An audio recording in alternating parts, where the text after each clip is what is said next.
buhay, sobrang hirap ng buhay, maging practical na tayo.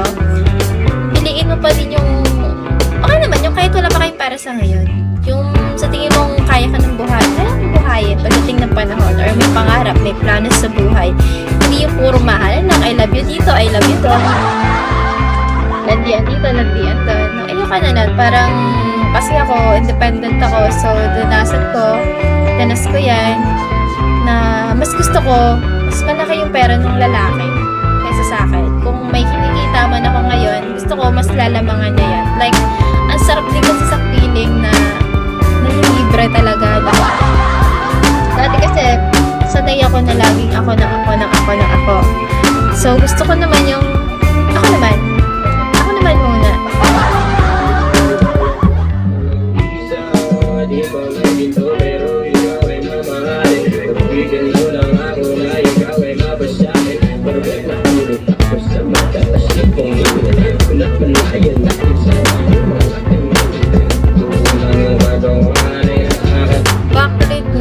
Backread Miss Morning, kilala mo na yun si Joshua Admin. Kilala ko na siya, si Boss tayo.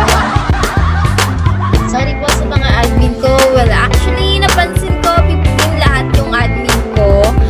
Siyempre, kung magpalit yung lahat ng name, malilimutan ko talaga, hindi ko matatandaan. Pero once nakita ko yung conversation, ikaw pala to, si Boss na.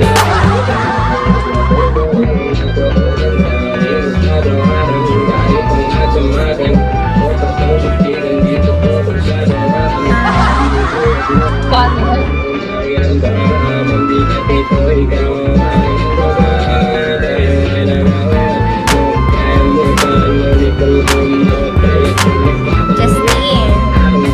Hi, Papa Pearls. Good morning. Hi, Boss Sandy. Guys, kung may piso kayo, salamat.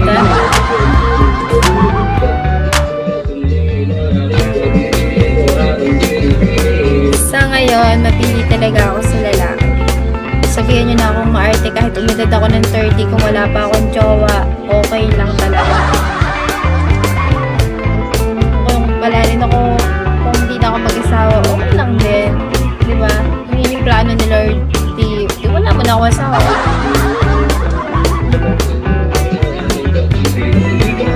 Ang dali lang kasi mag-asawa eh. Bawa, si Penny, asawahin na kita, bro.